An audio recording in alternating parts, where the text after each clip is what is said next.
Good morning and welcome to Missoula Real Estate Today. This is Denny Bedard. Missoula Real Estate Today is presented by Diane Beck of Windermere Real Estate. Diane's been working with buyers and sellers in the Missoula market for over 25 years and shares her insights on the local housing market and brings us guests who provide useful information on industry-related topics and trends. And now, Missoula Real Estate Today on News Talk, KGVO. Hey, thank you very much for making us a part of your weekend, the first weekend in October. You look outside, some people might think it's the first week of November or December. I don't know, the forecast such as it is, but we'll get some fall back. We promise you here on Missoula Real Estate Today. We have to because Diane Beck is our special guest on her own program. Welcome back. Well, I'm happy to be here. Happy fall. I've been counting the days because you've been scheduled a couple times, and you had to have a little road work done. Huh? It's been a little interesting the last few weeks. Yeah. About 3 weeks ago, just had to get a new hip, so I've been on the road to recovery and actually made the second home football game and going to the homecoming for sure, and just excited to be back upright and moving really well. Yeah, you look good, and you are moving well. I am. Yeah. It's a little sore and tender, but you know what? It's not as bad as it was before. So happy to have a new hip and excited to go to the airport for my first frisking. I'm never had any metal in my body, so I'll be curious to see how that one goes. One hip down and one to go. One down, one to go. Yeah. Well, that's good. You are in good health and on the mend. So why don't we start here on Missoula Real Estate Today with the health report on the Missoula market these days? We haven't talked in a long time. We still in pretty good shape? How's things going? We are. We're things are still rocking and rolling. As we've come into as soon as school got out, and I kept explaining to my sellers in July and August, it's summer, people are taking advantage of the nice weather. I do believe once school starts, things will really pick up, and boy, has it. It's we're really chopping out there. We're listing lots of really nice little properties. There's still a lot of buyers out there getting pre-approved and getting ready to do their financing. And so, yeah, we're still clipping along. What we are seeing, where we're seeing the changes we're seeing are coming in price reductions. We're starting to see a lot of homes that have been on the market maybe overzealous on price. We're starting to see them coming down in all price ranges. For a while, the price changes were in the upper, 500 and up price range, but we're seeing price changes in all price ranges and all neighborhoods.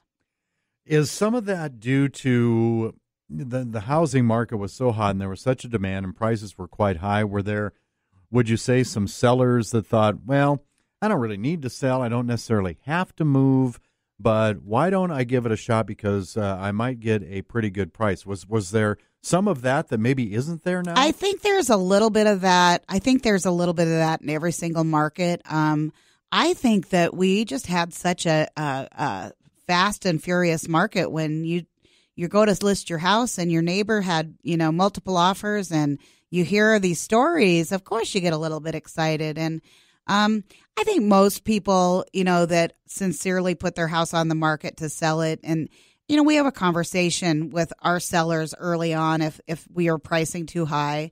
We talk about pushing the envelope on price and that we may need to adjust. And most people are pretty good about that. I don't see too many people that are just like, oh, let's just test the market and see if those people come along. I don't see too much of that. But it's out there. The other thing is, and it really just speaks to the buyers in this market are very savvy. And, we really believe that the buyers do their homework and they're not going to make stupid choices. And I do think that happens a little bit when you start seeing multiple offers. I think people get crazy and, they let their emotions take over instead of their brain. And unfortunately, I think people get cold feet after a while if they maybe made an offer too high. So we're seeing a little bit of everything right now, which is a sign that the market's shifting, which is good. We need a little bit of plateau, a little bit of flattening to be a really healthy real estate market. You've got to have a good balance for buyers and for sellers.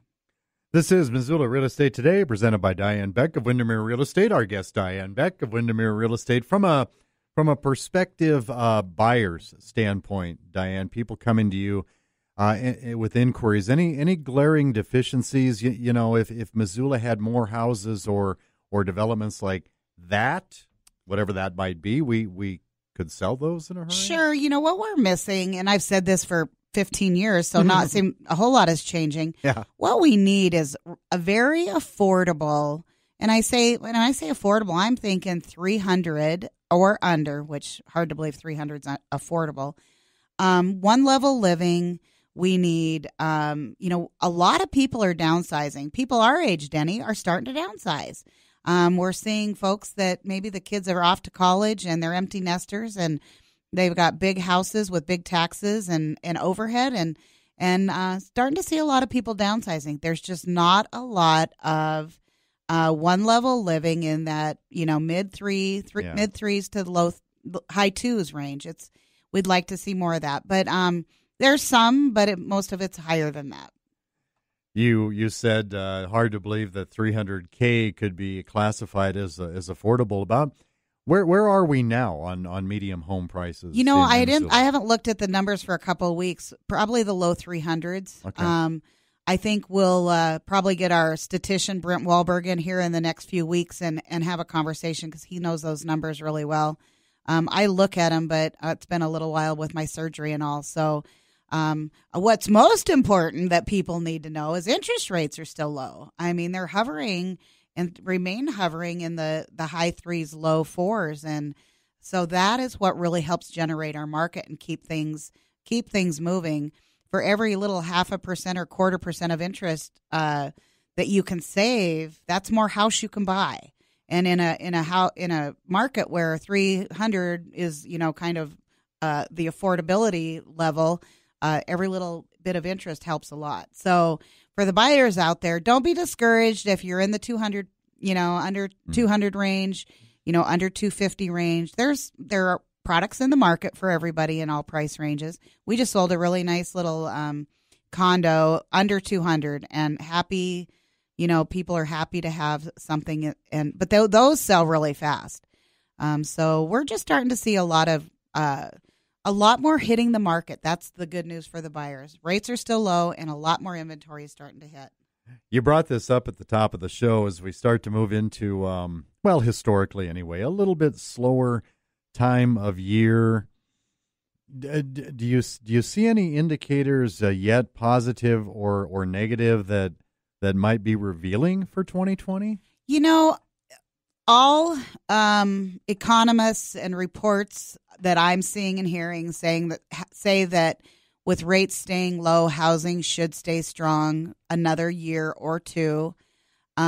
I do see it balancing out, which I think is a good sign. I really like a more balanced market. I don't like a crazy buyer's market, and I don't like a crazy seller's market. I like a balanced market. So I think we're heading in that direction. I think 2020 is going to be a really good year. And I think that is telling in just the way things are going this fall. We did have a little bit of a slow start first quarter of this year, which kind of took me by surprise, but we're going to finish the year strong. So I think we'll move into 2020 in a very strong market. What makes crazy more difficult? Crazy seller's market, crazy buyer's market, as opposed to a balance. What challenges does that create for you? Danny, the challenges are in a crazy seller's market, it's just the lack of inventory. The buyers don't have a lot to choose from. So that's when they go a little bit crazy with what they offer, and there's multiple offers and people are paying too much. And the other direction, when we're in a more of a buyer's market and they have a lot to choose from, the sellers get a little bit more damaged. So I like a balanced market. I like things to be fair for all.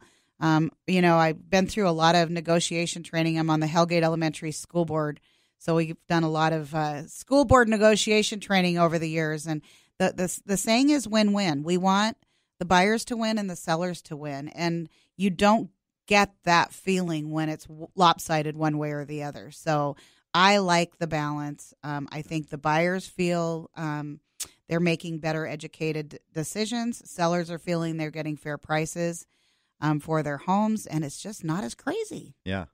Missoula Real Estate Today with Diane Beck from Windermere Real Estate. Diane, summer vacation season, that's been put to bed, but we're not that close to the real yucky part of winter months yet. This weekend might be a minor exception.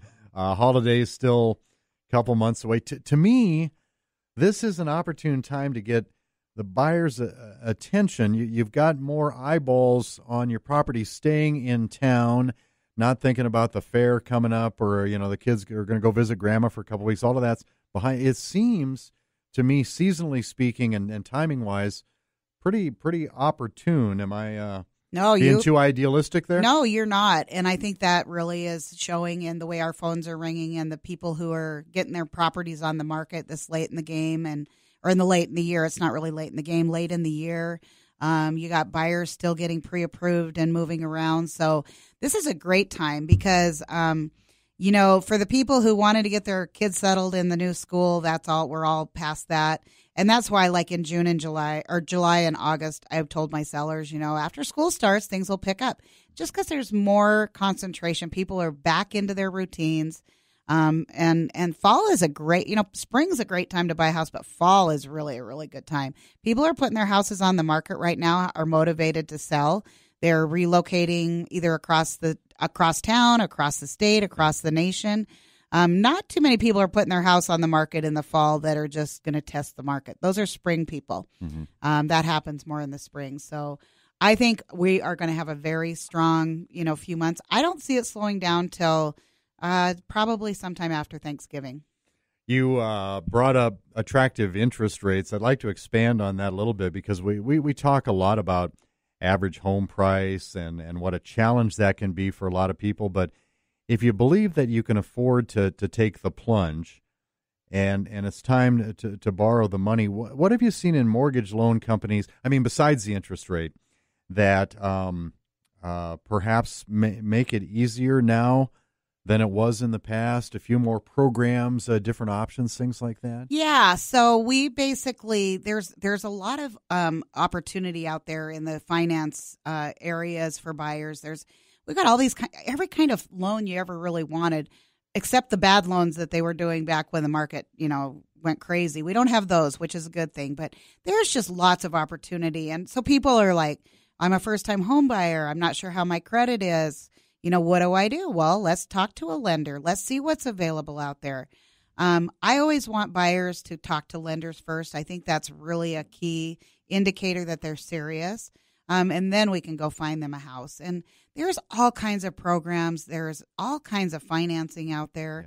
Yeah. So it's really still a really good time to buy, no matter what your price range is. No matter what your income levels are, it's a great time to buy. And a good mortgage lender will really take you by the hand on that, won't they? For they example, really do. We had Rob Fleming with Man Mortgage. Been a little while since Rob's been on. I'm sure he's on the calendar in the upcoming future. But to hear him go into some of the detail about those opportunities that might be presented to you that you might not have known about, I guess what I'm getting at is that they're not going to try to sell you the loan they want to sell you. They're going to show you the best fit for you. Right, exactly. I get a lot of people. Here's a really great example. Maybe somebody is a vet or active duty Army and or service, and they think, I'm going to use my VA benefits, but maybe they have a nice chunk down.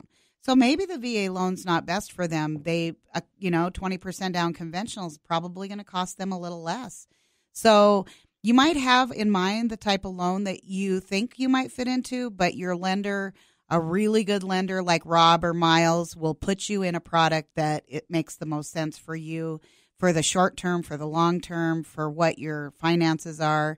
They definitely, that's their ball of wax, man. They know their stuff. And even in a seller's market, or I should say even in a buyer's market, you have to manage a certain amount of expectations with the, shall we say, finicky or particular buyer. And all the years you've been doing this, there's rarely such thing as the perfect house. And in a hot market, you don't get a lot of time to decide on close enough. I think I saw this on your website. There's an interesting, I want to call it an 80-10-10 rule.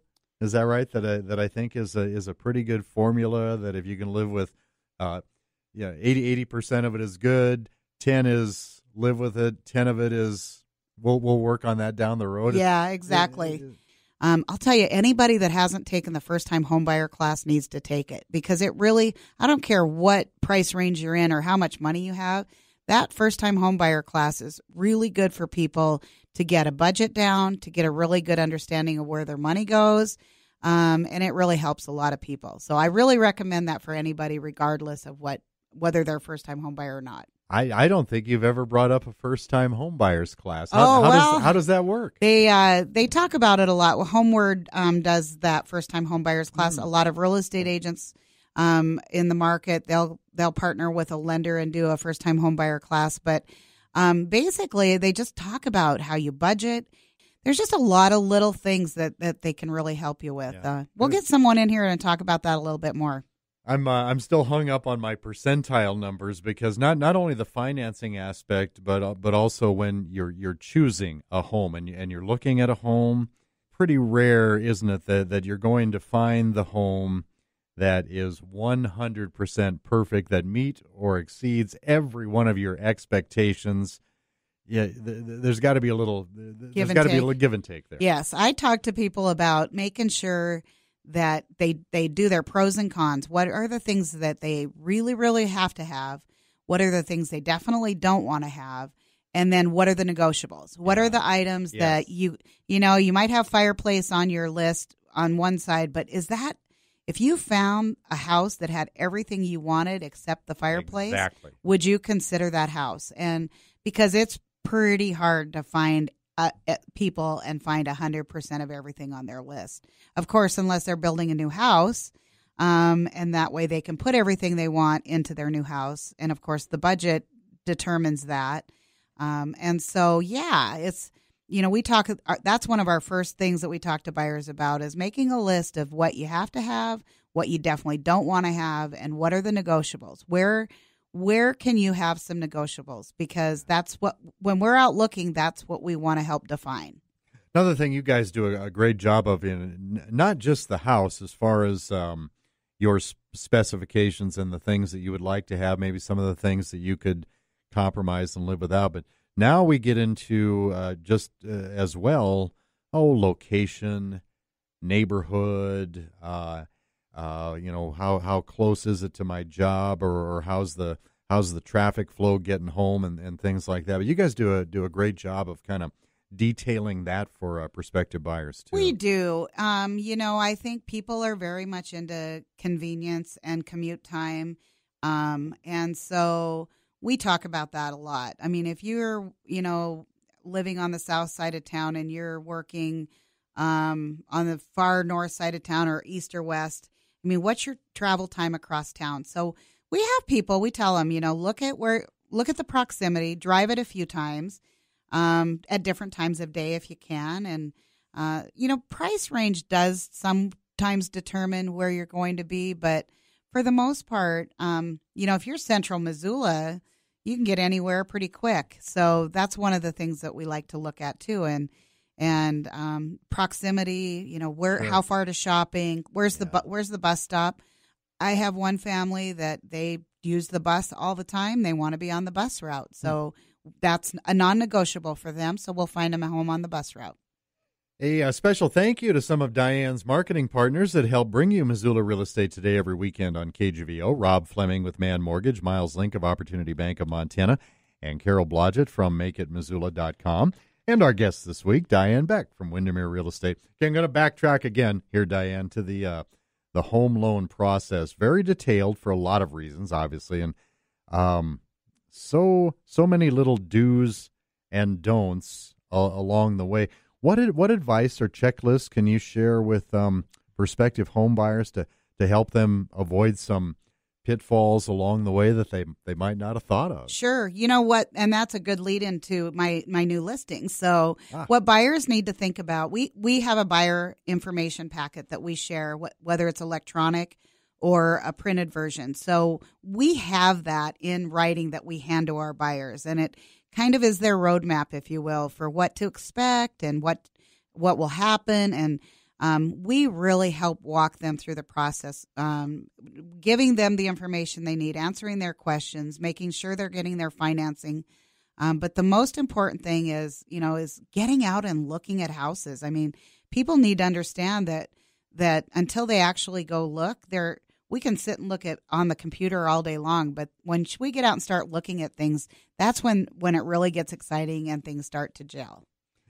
And you did say, well, in some areas, in some respects, prices are coming down a little bit. Certainly not going to call it a buyer's market at this point, but and you listed some reasons as to why that is. But how about the conditions of the houses? I always like to ask you about that, because even if it's a frenzied seller's market, you've still got to put your best foot forward. Right. And how about presentation? Presentation's everything. I mean, a buyer's going to look at, again, they're really educated. Buyers are going to look at it, and if it's tidy and well kept, they're going to look at it a little differently than if there's stuff all over the floors or if it's really dirty.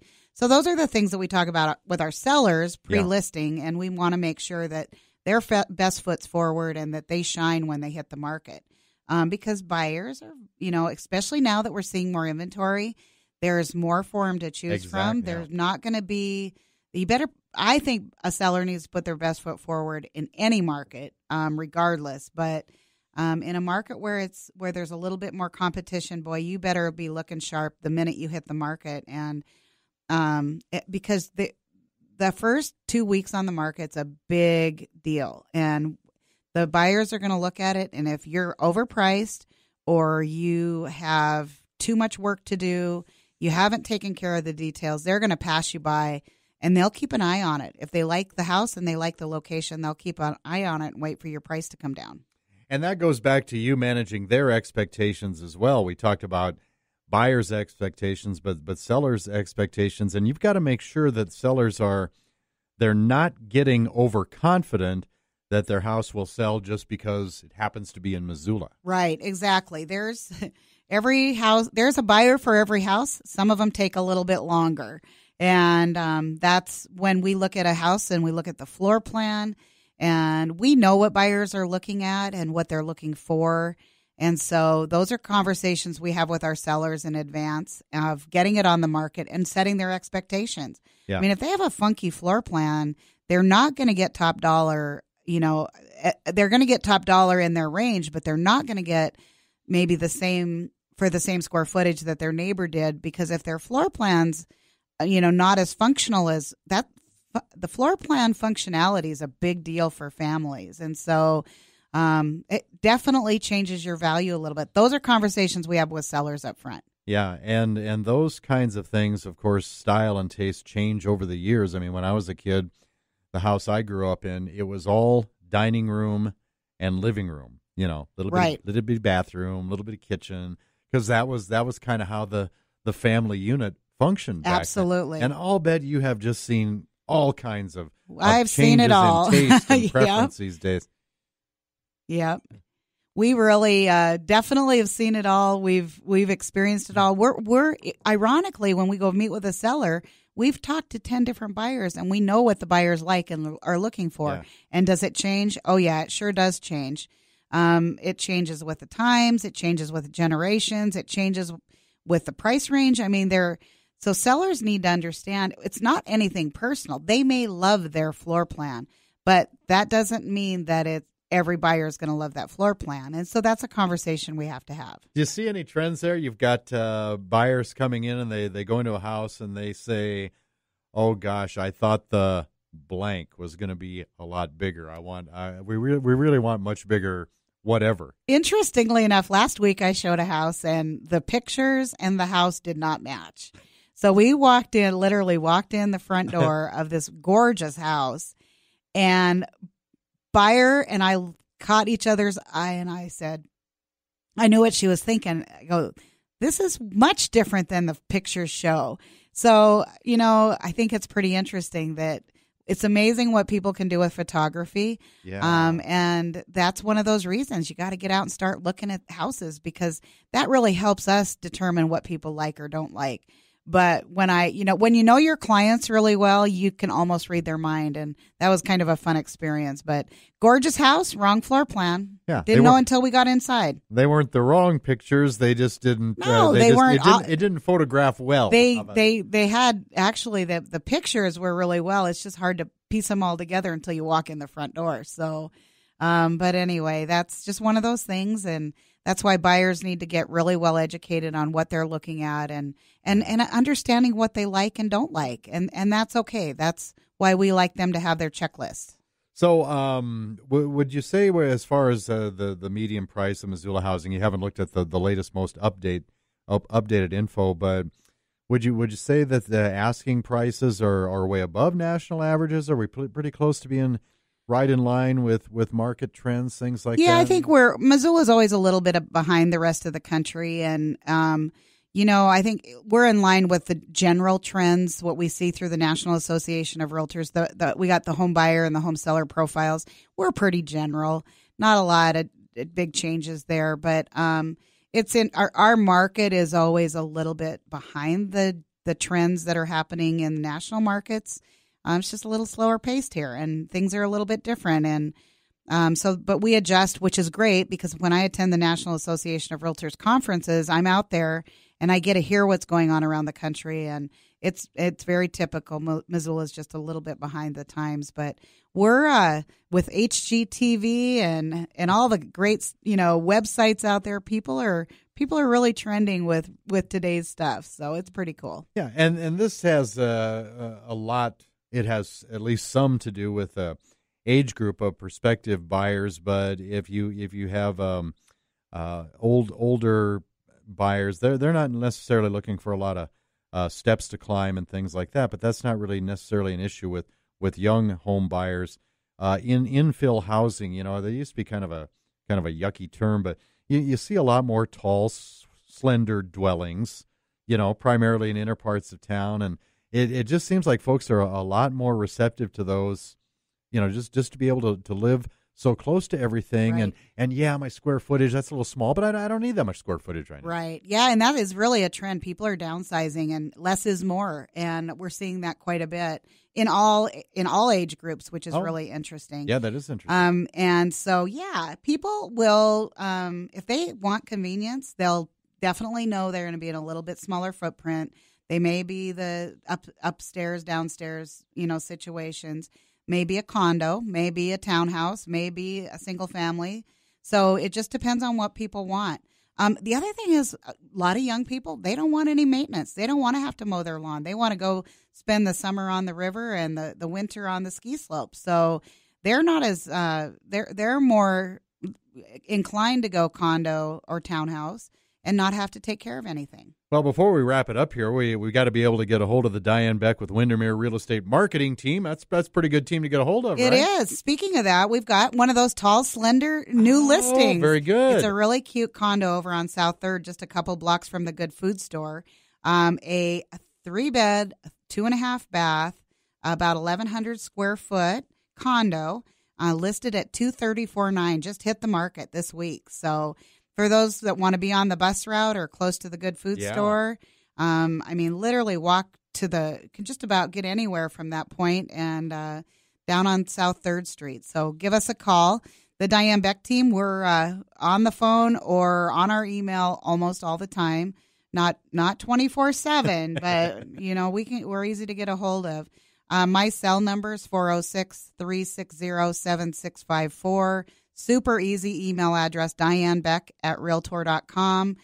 Go to our websites. Go to, if you want to go shopping online in your pajamas, we've got great websites for that. Homesinmontana.com, homesinmissoula.com. We've got several. So we are dialed in, and we are so excited about the fall market and looking into next year.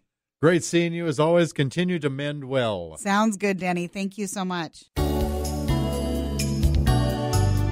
Thank you for listening to Missoula Real Estate Today. If you have any suggested topics for any future Missoula Real Estate Today programs or any questions about buying or selling, contact Diane Beck with Windermere Real Estate. Email dianebeck@realtor.com. or visit her website, homesinmissoula.com. That's homesinmissoula.com. We'll see you next time on Missoula Real Estate Today.